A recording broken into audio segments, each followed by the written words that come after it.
FCRA bill पेश नहीं किया गया है पार्लियामेंट में और मोदी अमित शाह ने सरेंडर कर दिया। ये बात हर जगह आपको सुनने को मिलेंगी, लेकिन क्या उन्होंने सच में सरेंडर किया है? वो लोग कह रहे हैं कि पहले कॉकरोचेस के सामने सरेंडर कर दिया, धर्मेंद्र प्रधान का इस्तीफा दिलवा दिया। अब एफसीआरए बिल जो देश की सुरक्षा के लिए बहुत ज्यादा जरूरी था उसको पेश नहीं किया गया है और जेपीसी के पास भेज दिया गया है। लेकिन मोदी अमित शाह ये ऐसा कर क्यों रहे हैं? क्या इन लोगों को नहीं लगता कि देश की सुरक्षा सबसे पहले? लोग यही सवाल पूछ रहे हैं और वो कह रहे हैं कि बीजेपी के जो आईटी सेल भी है वो भी कुछ काम नहीं कर रहा, क्योंकि एक के बाद एक प्रोपेगेंडा लाए जा रहे हैं विपक्ष के द्वारा और बीजेपी वाले बैठकर सिर्फ तमाशा देख रहे हैं।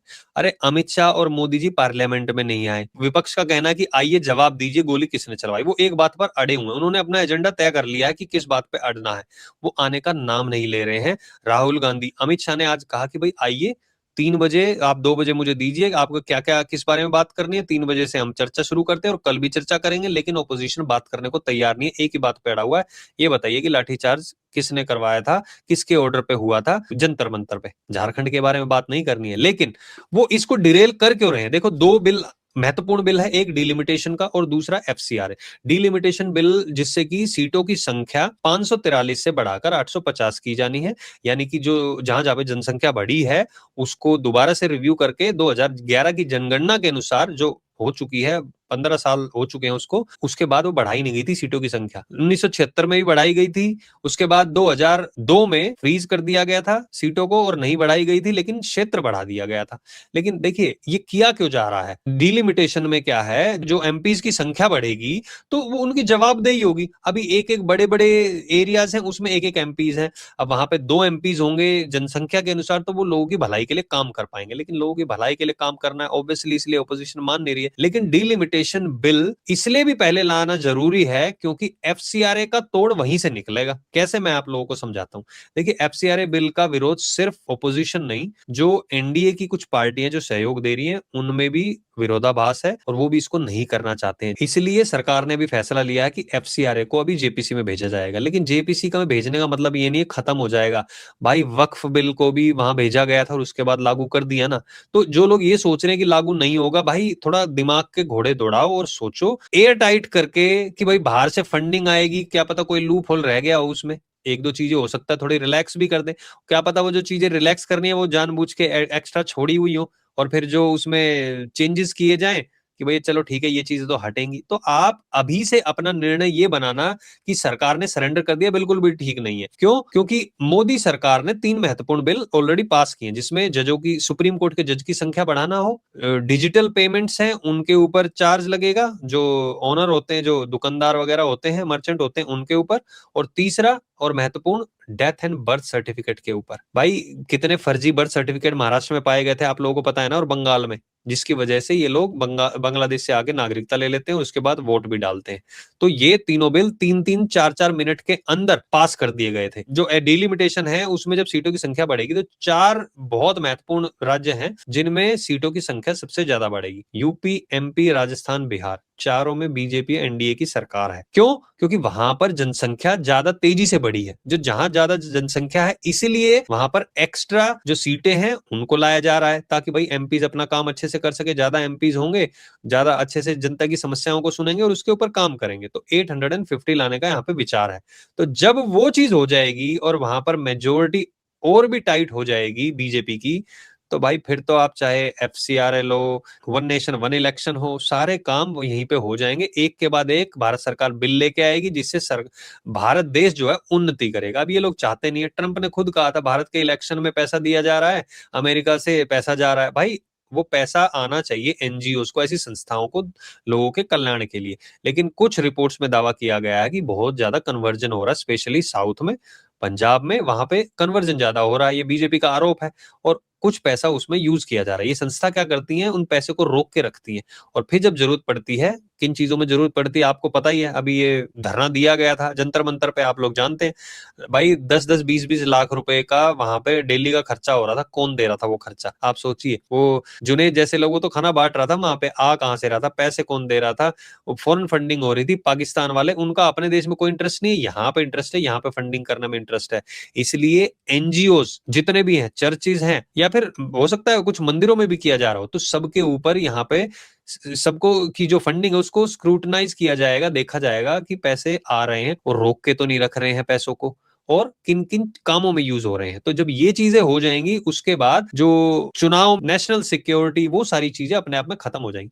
वो चीजें खत्म होगी तो देश में दंगे नहीं होंगे, और देश में दंगे नहीं होंगे तो देश उन्नति करेगा, देश उन्नति करेगा तो फिर अमेरिका को जलन होगी, इसलिए अमेरिका से भारी फंडिंग आती है। 2020 और 21 और 22 में कई हजारों करोड़ की वहां से फंडिंग आई है। ये वो पैसा नहीं है जो आप में और इंडिया भेज देते होंगे, चलो फैमिली के लिए भेज देते हैं, वो पैसों की बात नहीं आ रही। जो इन संस्थाओं को फंडिंग होती है, इन धार्मिक संस्थाओं को, चर्चेस को, आपके जो मदरसे वगैरह होते हैं, इनको बाहर से जो फंडिंग आती है, अभी किसी का कोई हिसाब नहीं है। हिसाब किया जाएगा, दिल्ली में अकाउंट होगा, और अगर किसी के में भी अनियमितता पाई जाती है, किसी ने भी गलत किया है, तो भाई उसको फ्रीज किया जाएगा, उनके पैसे को, संपत्ति को फ्रीज किया जाएगा। और जो लोग भी, जो मैनेजर, सीईओ होंगे और जो लोग भी होंगे, उनके ऊपर भी केस चलाया जाएगा।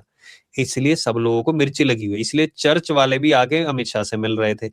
ऑपोजिशन है वो मना कर रही है कि हम नहीं होने देंगे। यहाँ तक कि एनडीए में भी कुछ लोग बैठे हुए हैं, वो भी मना कर रहे हैं। इसलिए भारत सरकार चाह रही है, मोदी शाह चाह रहे हैं, पहले डिलिमिटेशन बिल लाया जाए, जिससे कि सीटों का जो हेडेक है वो खत्म हो। और ये जेपीसी को भेज दिया गया है। जेपीसी में वक्फ बिल को भी भेजा गया था, जिसमें कुछ चीजें चेंज करने के बाद उसको लागू कर दिया गया था। क्या हो गया? हुआ ना लागू। तो जेपीसी में भेजना, इसका मतलब ये बिल्कुल नहीं है कि उसको खत्म कर दिया जाएगा। अभी टाला जा रहा है क्योंकि जो एनडीए की भी कुछ सहयोगी पार्टियां हैं, वो नहीं चाहती कि एफसीआरए बिल इसी तरीके से लागू हो, उसमें को जेपीसी के पास भेजने की उन्होंने भी वकालत की थी, ताकि इसमें कुछ खामियां हैं, चेंजेस हैं, वो करने, वो किए जा सके। तो मोदी सरकार ने सोचा ठीक है, अभी हम डिलिमिटेशन का करते हैं, इससे कम से कम अगले 10 साल के लिए तो सरकार, 15 साल के लिए तो सिक्योर हो जाएगी, क्योंकि सीटें बढ़ेंगी, और सीटें भी ऐसे राज्यों में बढ़ रही हैं, आपका यूपी, एमपी, राजस्थान, बिहार, जो मेन मेन राज्य मैं बता रहा हूं। तो यहाँ पे पता है कि ओपोजिशन को भाई इनका तो नंबर नहीं आने वाला, इसलिए ये लोग विरोध कर रहे हैं डिलिमिटेशन बिल का। लेकिन डिलिमिटेशन बिल पे जो एनडीए की सहयोगी पार्टियां हैं वो राजी हैं, वो उसका समर्थन करने के लिए। कुछ एमपीज की कमी है, जो कि क्रॉस वोटिंग होगी कांग्रेस की तरफ से, मैं आपको अभी बता देता हूं, और छोटी पार्टियां उनकी तरफ से होंगी, तो डिलिमिटेशन बिल मोस्ट प्रोबेबली पास हो जाएगा। तो इसलिए अभी के लिए साइड में पार्क किया है कि जेपीसी के पास भेज देते हैं। ये देखिए, आप जो कह रहे हैं वो कर रहे हैं, इसका मतलब झुकना नहीं होता है। नीड ऑफ द आवर क्या है? ये है कि भाई महत्वपूर्ण महत्वपूर्ण काम किए जाए, और अगला सेशन जब होगा नवंबर दिसंबर में, उसमें फिर इसको पास करवाया जाएगा एफसीआर बिल को, क्योंकि जेपीसी के होने के बाद फिर तो बता देंगे ये कमियां हैं, संसदीय कमेटी बैठेगी। ये भी नहीं है कि बीजेपी वाले देख के उसको देख रहे हैं, कुछ लोग इधर के, कुछ लोग उधर के, सारे लोग बैठ के उसमें देखें क्या क्या कमी है, उसको ठीक किया जाएगा, और उसके बाद उसको पास किया जाएगा। फिर ये लोग मना भी नहीं कर सकते कि हम पास नहीं करेंगे। और जब तक एनडीए को और टाइम मिल जाएगा, कुछ और लोग होंगे एमपीज, वो इधर आ जाएंगे, हो सकता है इनकी वैसे मेजोरिटी हो जाए, इनको क्रॉस वोटिंग की भी जरूरत ना पड़े। तो इसलिए ये लोग विरोध कर रहे हैं। ये लोग सोच रहे डिलिमिटेशन बिल आ गया तो इनको इलेक्शन और 5-10 साल इनको बाहर बैठना पड़ सकता है, ज्यादा ही होंगे, मैं तो कम बता रहा हूं। इसलिए ये लोग जो है डिलिमिटेशन और एफसीआरए दोनों का विरोध कर रहे हैं। तो मैंने आपको समझा दिया, एफसीआरए को अभी जेपीसी के पास भेजा जाना मतलब ये नहीं है कि भाई वो नहीं लागू होगा।